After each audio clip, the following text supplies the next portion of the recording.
अब मैं गिनाता हूँ। बालकांड, बालकांड इसलिए है कि भगवान बाल रूप में है, ठीक है। भगवान का जन्म होता है, भगवान बड़े होते हैं, भगवान का पढ़ने जाते हैं, भगवान यज्ञ की रक्षा करते हैं, भगवान का विवाह होता है और भगवान विवाह करके अयोध्या वापस आते हैं, तब अयोध्या कांड शुरू होता है। अयोध्या कांड में क्या क्या है? भगवान विवाह करके घर में आते हैं, राज्याभिषेक की तैयारी होती है कि भगवान राजा बनेंगे, लेकिन भगवान जंगल चले जाते हैं। भगवान जंगल चले जाते हैं, चित्रकूट, भरत जी जाते हैं उनसे मिलने। वहाँ पर भगवान को खबर मिलती है कि पिताजी अब नहीं रहे। फिर भगवान जो है, भरत जी वापस आते हैं, भरत जी चले जाते हैं नंदीग्राम। ये अयोध्या कांड है। इसमें पूरी अयोध्या की कथा लिखी गई कि भगवान ने अयोध्या में क्या क्या हुआ। उसके बाद है अरण्य कांड। अरण्य कांड का मतलब है जंगल। भगवान चित्रकूट छोड़ करके अब चले जाते हैं अरण्य कांड, जंगल में, पंचवटी के पास।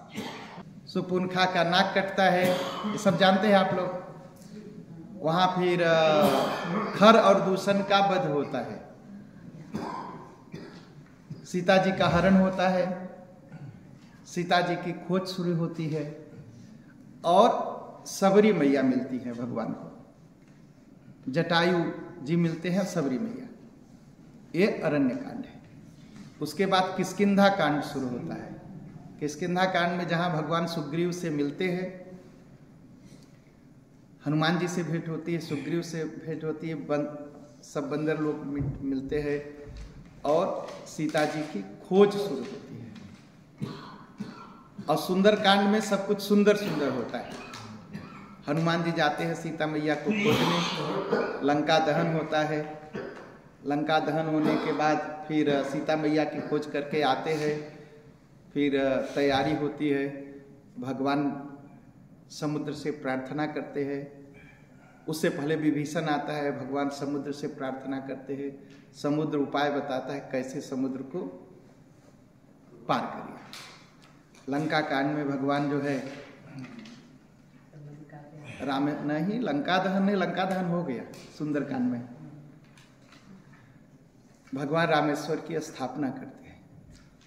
रामेश्वर कोई गए हैं दर्शन करने? अच्छा, तो रामेश्वर की स्थापना करते हैं और भगवान पहुंच जाते हैं लंका में और वहां पर युद्ध होता है। भगवान लंका में विराजते हैं, इसलिए लंका कांड है। लंका कांड के बाद आता है उत्तरकांड। उत्तरकांड एक ऐसा कांड है, हम लोगों के जितने सवाल हैं सबका उत्तर इसमें लिखा है। जितना सवाल हो सकता है जीवन का, सब इसमें लिखा है। अब यह है, अब पढ़ने की बात है कि आप पढ़ेंगे और पढ़ने के बाद है समझना उसका मीनिंग क्या है। तो पूरा तो कोई नहीं कह पाएगा, लेकिन फिर भी कोशिश करना चाहिए। आपके अंदर कोई भी सवाल हो, उत्तरकांड पढ़िए, उत्तर मिल जाएगा। कोई भी सवाल हो, इसलिए नाम उत्तरकांड, इसलिए उसका नाम है उत्तरकांड। लंका कहाँ है? भारत के सौदे में है, दक्षिण में। और भगवान दक्षिण से उत्तर आते हैं, इसलिए उत्तरकांड। उत्तर मतलब अयोध्या वापस आते हैं। दूसरा है कि जितना सवाल है जिंदगी का, प्रश्न है, सब का उत्तर इसमें है। गरुण जी प्रश्न करते हैं और काकभुसुंडी जी उत्तर देते हैं। पिछली बार कथा में सुने, काकभुसुंडी जी कौआ हैं और गरुण जी जो है राजा हैं, लेकिन कथा कौआ कहता है और गरुण सुनता है बैठ के। तो बात नहीं है कि शरीर कैसे मिली है, कौआ के मिले, कुत्ता के मिले, सांप के मिले। भक्ति होना जरूरी है। लेकिन मनुष्य शरीर होकर के भक्ति नहीं हो पाती ना, कि होती है? नहीं हो पाती, बहुत मुश्किल है। लोग सोचते हैं मनुष्य बन करके हम भक्ति करेंगे, मनुष्य होने के बाद तब छोटे रहते हैं तो माँ बाप कहते हैं अभी बहुत छोटा है, बड़ा हो गए तो भक्ति करेंगे ना। बड़े होने के बाद वो बातें नहीं सुनते, फिर मनाइए आप, ठीक है। और वो भी सोचते हैं पंडित जी अभी हम जवान हैं, थोड़ा बूढ़े होंगे तो भक्ति कर लेंगे। बूढ़े के बाद फिर नाती पोता कंधे पर चढ़ जाते हैं, फिर क्या भक्ति करेंगे। भक्ति इसलिए बहुत मुश्किल है, और हम लोग मंदिर पहुंच जाते हैं, ये बहुत बड़ी भक्ति है। नहीं, कलयुग में मंदिर भी पहुंचना बहुत मुश्किल है।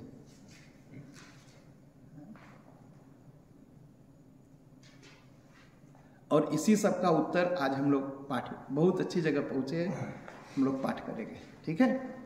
दोहा 103। श्री कृष्ण चंद्र भगवान की जय, उमापति महादेव की जय, दुर्गा माता की जय, पवन सुत हनुमान की जय, श्री गुरुदेव महाराज की जय, हर हर महादेव। हम लोग पाठ कर रहे हैं। गरुण जी पूछते हैं कि काकभुसुंडी जी, आप इतने दिन से कौआ के शरीर में हैं, कितने दिन से हैं कौआ के शरीर में? बीते कल्प 7 और 20, 27 कल्प हो गया। इस समय कल्प में हम लोग कौन है? 28वें कल्प में जी रहे हैं हम लोग। बीते कल्प 7 और 20, और हम लोग इस समय 28वें कल्प में जी रहे हैं। तो उनसे पूछा महाराज आप कौआ ही रह गए, दूसरा शरीर क्यों नहीं धारण किए? तो कहते इसका भी कारण है। कहा कौआ शरीर धारण करके मैं भगवान मुझे मिल गए, इसलिए इस सोचा कि इस शरीर से मैंने भगवान का दर्शन किया तो ये शरीर नहीं छोड़ूंगा।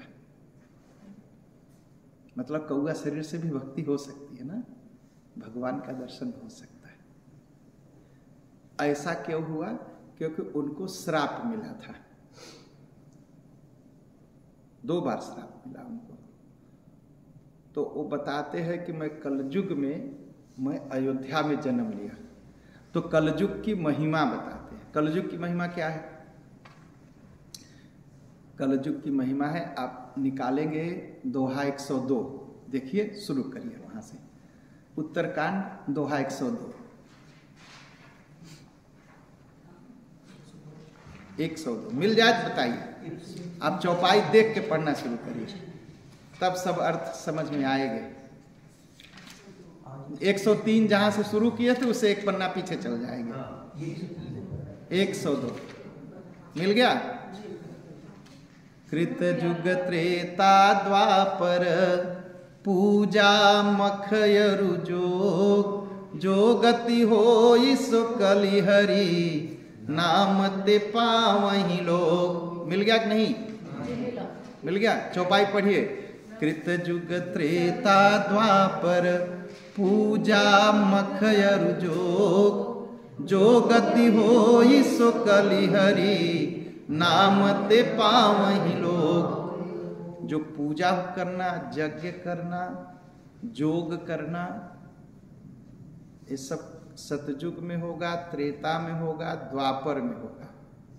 ठीक। सतयुग में क्या करते थे लोग? भगवान की पूजा करते थे। त्रेता में क्या होता? भगवान कैसे मिलते थे? यज्ञ करने से। राम जी कैसे प्रकट हुए त्रेता में? दशरथ जी ने यज्ञ किया तो राम जी प्रकट हुए। द्वापर में योग करने से भगवान मिलते हैं। और कलयुग में सो कलि हरि, सो कलि हरि नाम ते पावहि लोग। कलयुग में केवल भगवान का नाम लेने से ही भगवान मिलेंगे। ठीक है। यज्ञ हो पाएगा? कलयुग में यज्ञ नहीं हो पाएगा। आप कहेंगे पंडित जी बड़ा यज्ञ हो रहे, अच्छी बात है, खूब यज्ञ हो रहे। अगर हम कहेंगे चलो हालैंड में हम भागवत सप्ताह करेंगे, तो 1 ही घंटा लोग कथा सुनते हैं ना, तो 7 दिन ही कथा होगी। 7 घंटा में पूरी भागवत हो जाएगी? नहीं होगी, समय कम है। अगर समय कम है तो यज्ञ नहीं पूरा होगा।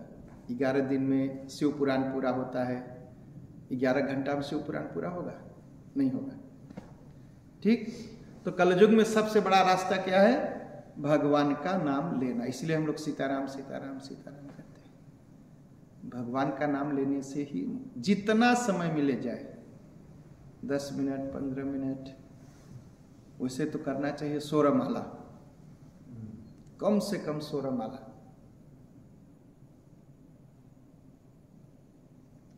कम से कम 16 माला। कोई भी नाम, राम राम राम राम राम राम, सीताराम सीताराम सीताराम, कोशिश करना चाहिए 21 माला तक हो रोज। लेकिन नाम लेना चाहिए जब भी समय मिले। कलयुग में नाम का बहुत बड़ा महत्व है। उसके नीचे चौपाई। सतयुग में लोग क्या करते थे? कृत युग सब जोगी विज्ञानी, करि हरि ध्यान तरहि भव प्राणी। सतयुग में भगवान का सभी लोग योगी थे। कोई ऐसा नहीं था जो योग न जानता हो, जो ध्यान न जानता हो। सब जानते थे, सब जानते थे। और त्रेता विविध यज्ञ नर करही, और प्रभु ही समर्पि कर्म भवत रही। समय कम है और उम्र कम है, तो जितना उम्र है बस भगवान का नाम लीजिए। और द्वापर करी रघुपति पद पूजा, नर भवत रही उपायन दूजा। द्वापर में क्या कर सकते हैं? पूजा होती थी। कृष्ण भगवान की देखिए महाभारत में, श्रीमद् भागवत में पूजा होती थी। और कलयुग में क्या करना चाहिए? हाँ, पढ़िए पढ़िए पढ़िए।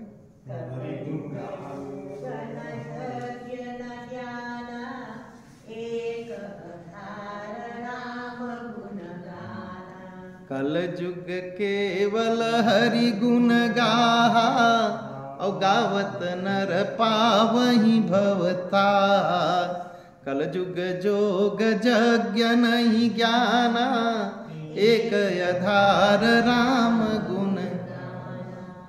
भगवान की कथा और भगवान के नाम का जप कलयुग में बस इतना ही हो सकता है। नाम लेना मुश्किल है कि सहज है? बहुत आसान है। शकुंतला जी, सहज है, लेकिन करना चाहिए। निशा जी, नाम लेना सहज है, सहज है, बहुत सहज है। विनोद जी, सहज सहज है, लेकिन निकलता नहीं। निकलता गया। करना, नाम लेना सहज है। नाम लेना सहज है, लेकिन निकलता निकलता हम दुनिया भर की बात कर लेते हैं, लेकिन नाम लेना बहुत मुश्किल, नहीं हो पाता है, एकदम नहीं, बहुत मुश्किल। घर में बैठे बैठे बैठे नाम लीजिए, राम राम राम राम राम राम करते रहिए, लेकिन वो भी नहीं हो पाता ना। इसलिए नहीं हो पाता, जानते हैं क्यों नहीं हो पाता? घोड़ा को रस्सी से बांधिए तो बहता है नहीं ना, बहुत कूदता है। वैसे मन बहुत चालाक है। ये राम नाम लेंगे तो मुझे बांध के रखेंगे तो कूद के भाग जाता है अमेरिका, तब पहुंच जाएगा इंडिया, तब पहुंच जाएगा सूरीनाम, तब पहुंच जाएगा अम्स्टरडैम। वो कूद जाता है, कूद के भाग जाता है। जहां राम नाम लिए तब मन कूदा, कहीं कहीं कूदेगा, वो सब छटपटाएगा कि अब ये बांध रहे मुझे, अब बांध रहे मुझे। लेकिन चाहे जहाँ जाएंगे राम नाम ले सकते हैं तो ले सकते हैं तब ठीक है। जब नाम लेने, जब आदत डाल दे, घोड़ा के भी आदत डाल दीजिए तो रस्सी से चाहे बांधिए मत बांधिए, कि वो रस्सी टांग दी तो रुका रहे। और जब आदत नहीं है उसकी तो जहां रस्सी देखेगा कूद जाएगा। एकदम यही हालत है हमारे मन की, इसलिए नहीं हो पाता। सहज है लेकिन बंधना मुश्किल है। हाँ, ना मुश्किल, लेना सहज, बंधना मुश्किल है। इसलिए उसको पता चल जाता है, भाई राम राम करेंगे, अब मुझे बांधेंगे, एक काम करो पहले कूदो, भागो यहां से, वो कूद के भाग जाता है। हाँ? और कलयुग कितने लोग कहते हैं कलयुग है, पाप बहुत है, ऐसा नहीं है। तुलसीदास जी क्या कहते हैं? कलयुग समयुग आन नहीं, कलयुग से बढ़िया कोई युग है ही नहीं। देखिए चौपाई 103 हम लोग पढ़े ना, कलयुग समयुग आन नहीं, जौ नर कर विश्वास। लेकिन विश्वास ही नहीं होता, कलयुग से बढ़िया कोई युग नहीं। हम तुरंत कह दे रे कलयुग लगा है, पाप हो रहा है। कलयुग से बढ़िया तो कुछ है ही नहीं।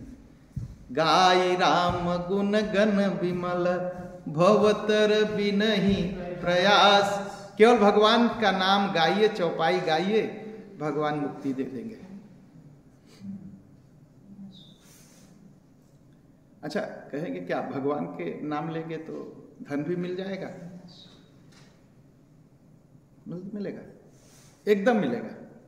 लोग कहते हैं भैया पैसा जो है मेहनत से कमाने से मिलता है। ठीक है, ये झूठ बात है। जो ऑफिस में बैठा जो कलम चलाता है और जो रिक्शा चलाता है, कौन ज्यादा मेहनत करता है? रिक्शा वाला ना। तो रिक्शा वाले को धनी होना चाहिए ना, लेकिन ऐसा है नहीं। पैसा मेहनत से कोई नहीं कमाता, पैसा अपने पूर्व जन्म के कर्म से मिलता है।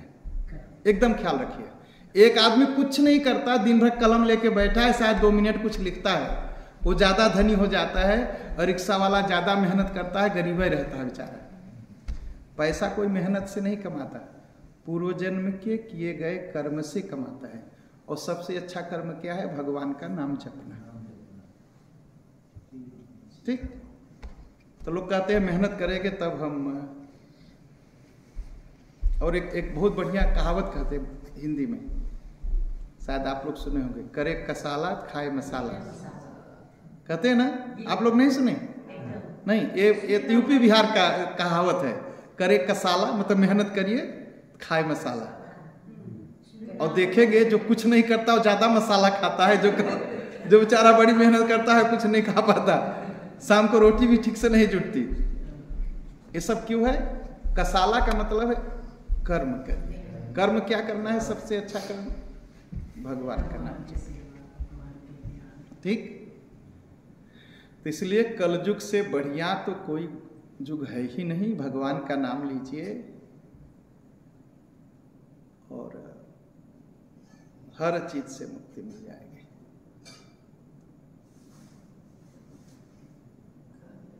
ठीक। और जो हम लोग यहाँ आए थे, हम लोग यहीं कमाए हैं कि लेके आए थे? नहीं लेके आए थे ना, कमाए तो यहीं ना मिला। अच्छा, सूरीनाम में हमारे बाप दादा ज्यादा मेहनत करते थे या हम लोग हालैंड में ज्यादा मेहनत करते? सूरीनाम ना। लेकिन 1-2 धोती के अलावा जुटती नहीं थी। हम लोग यहाँ कम करते हैं, कास्त अलमारी भर गई है, अब रखने की जगह नहीं है ना ऐसे? इंडिया में भी अब मैं केवल बात इंडिया की नहीं, सबकी बात कर रहा हूँ। लोग कम मेहनत करते हैं, उनके अलमारी में ज्यादा कपड़े हैं। पहले लोग ज्यादा मेहनत करते थे, कपड़े कम थे। ठीक। अच्छा, अब और चलते आगे। प्रगट चारि पद धर्म के, कलिमहु एक प्रधान, जेन के न विधि दीन्हे, दान करई कल्याण। धर्म क्या है?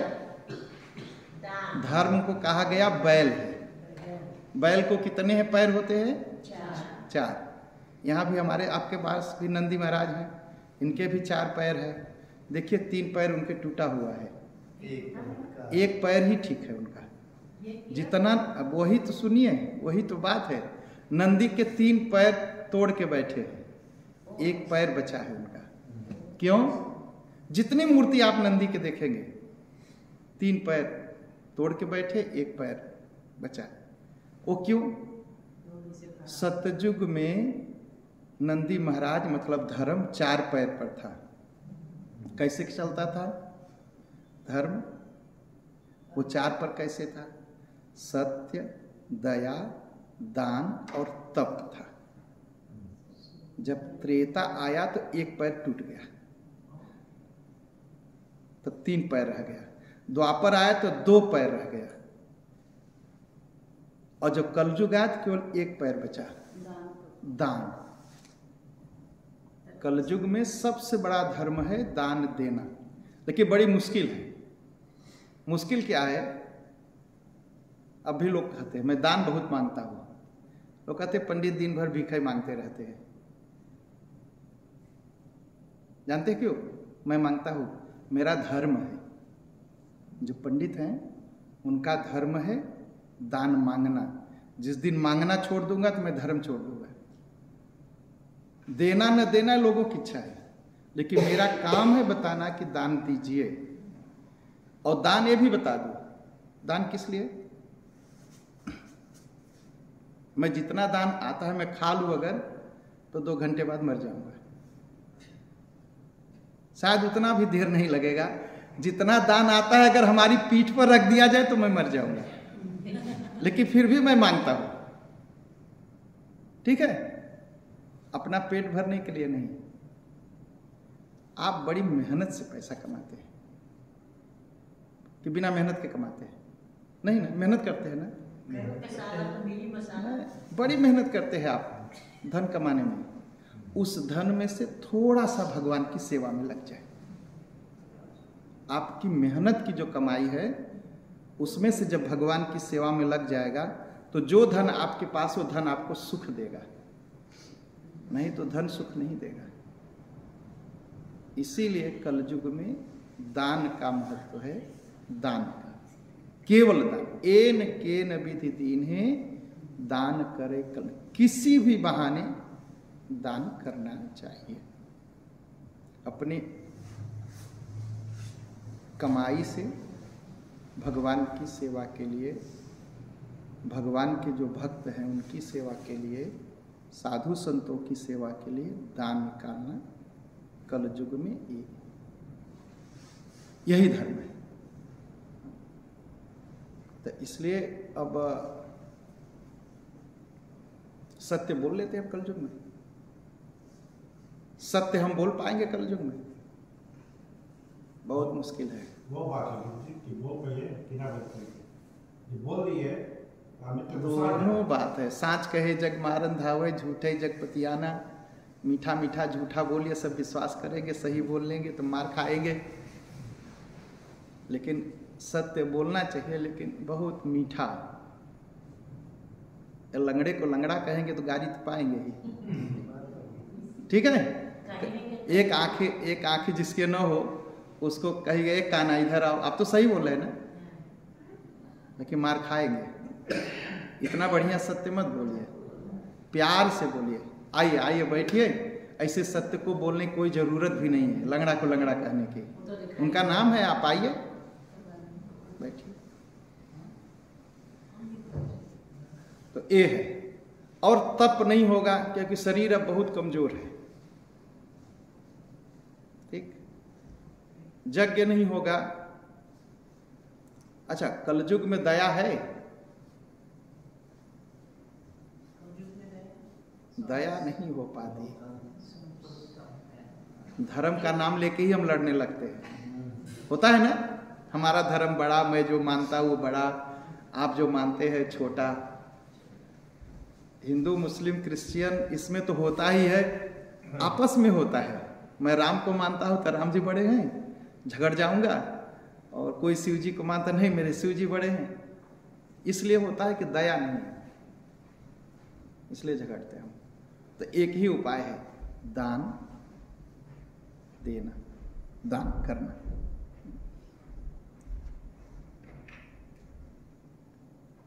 लेकिन ये जो कलयुग है, कहा कि सत्य दान दया तब नहीं हो पाएगा।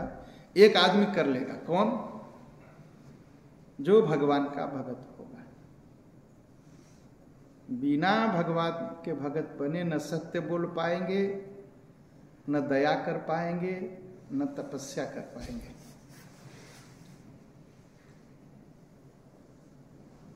वृंदावन कोई गए हैं? भगवान ने चाहा तो अब की बढ़ जाएगा। हाँ, हो आइए। वृंदावन में कृष्ण भगवान का मंदिर है, वहां एक माता जी बैठी है।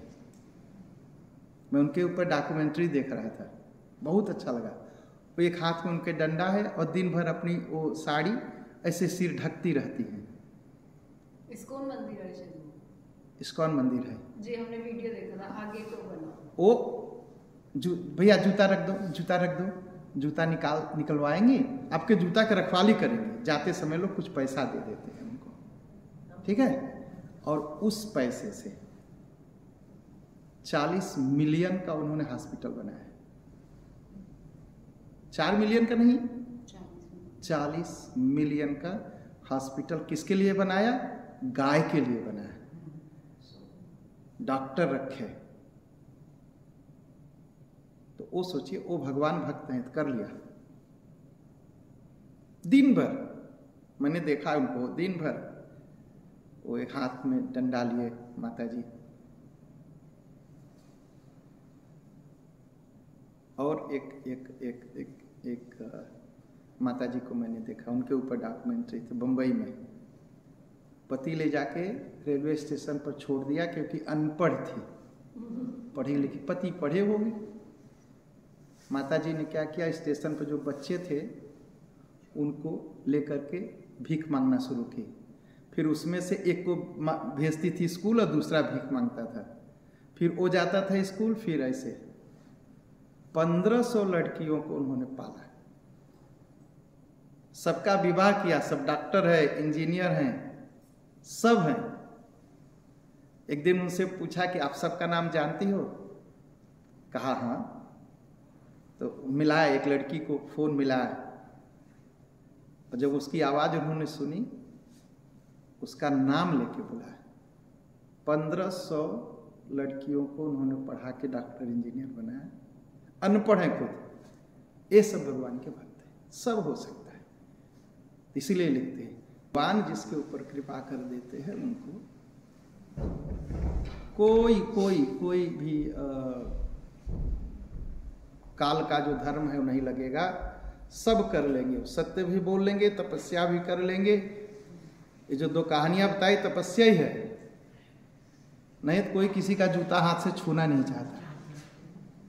अच्छा, भारत में जाए, बहुत अच्छा, भारत के मंदिरों में जाइए, कहीं कहीं मंदिर में वो पहले जूता लेंगे, आपका जूता लेके रख देंगे, फिर आएंगे, फिर आपका जूता देंगे। जब आप कुछ पैसा देंगे, कहेंगे राम राम, जय माता जी।